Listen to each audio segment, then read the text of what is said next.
Right, so in today's video we're finally going to be doing something about this brick wall at the back. This garden renovation started around about 3 years ago when I started this YouTube channel, and the main aim was to completely renovate this entire space. And for those 3 years I've been talking about this brick wall. I've had ideas of putting wood paneling up, all different things, but today we're not going to be going with the wood panel effect. Instead, what we're going to do is we're going to be putting a flower bed all the way around the perimeter of this lawn, just across the wall and over in front of the fence there. So that'll hopefully soften the aesthetic of the fence and also of this very unsightly, white stained, horrible brick wall. Now, the plants that we're going to put in aren't going to be covering the wall completely today. It is going to take a few years for them to fill out, to grow, and to reach the height at the top of the wall. And hopefully in 3 years' time, if this channel still exists, no one's going to have to comment about it feeling like a prison yard, which granted it kind of does at the moment, but hopefully the prison aesthetic will, fingers crossed, be a thing of the past. So I do just want to start off by saying I do not have any particular expertise when it comes to plants. If you've been around on the channel for a while now, you'll know that, I've not really put a lot of plants in over the past few years. I've done a few. I've done a raised flower bed. I put some box hedges in that kind of failed pretty miserably.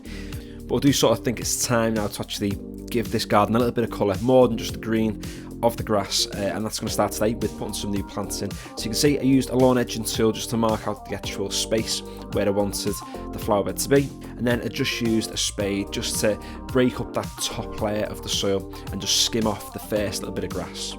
Now, if it was Alan Titchmarsh making this video, then you probably get all the precise intricacies as to what makes the perfect flower bed. However, all I did was I went to the garden centre, I looked at the tags on all the plants, and I went for a lot of plants that showed that they would thrive in part shade. There's a lot of brick walls in this garden causing a lot of shade. However, this top lawn does get a fair bit of sun when we get to the summer, but I've made sure that the plants that thrive most in the sun are on the left hand side, and then the ones that need more shade or thrive in more shade are towards the fence, where we do get less sun throughout the year. So once I'd actually taken off that top bit of grass, I went across with a garden fork just to break up the soil and to incorporate more compost into it, because it's quite clay heavy. So I wanted to actually improve the soil profile as well as actual nutrient content of the soil itself. Now, someone is going to comment on this video and say, if you're turning the soil with a fork, why are you walking straight over it and actually compacting it again, sort of, after you've broken it up? Now, first of all, it's not going to compact back to the compaction that it kind of was,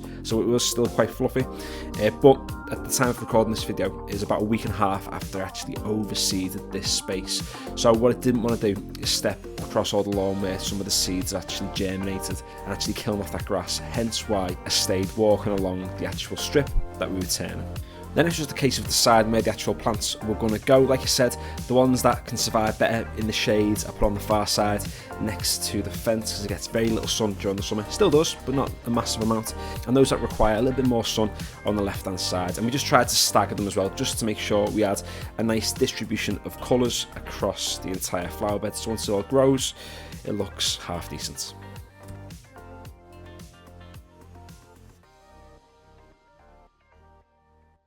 Yeah, right, so there we go. We've put all the flowers in, we turned the soil, we've incorporated quite a lot of compost into there, just so the plants have something to feed off of. And what we are going to do over the next few months is we're going to continually add compost to this, feed the plants, just so they get off to a cracking start. Now, I'm not proclaiming to be the expert of everything plant-based. If you've watched any of my videos over the past few years, you'll know that, this is testament, this plant here, I'm not the expert when it comes to these plants. However, I've made sure that we have some plants that do survive in partial sunlight, which is what these are going to be getting. They're not going to be in full sun all day, so hopefully these will actually thrive and do quite well. And do you know what, if some of them don't, if these ones survive and the rest find it a little bit difficult and struggle, it's not the end of the world. We can always replace them in time, but fingers crossed they're all going to grow nice and big. They'll cover the wall and they'll cover the fence. And if you've moved into a new build property recently, or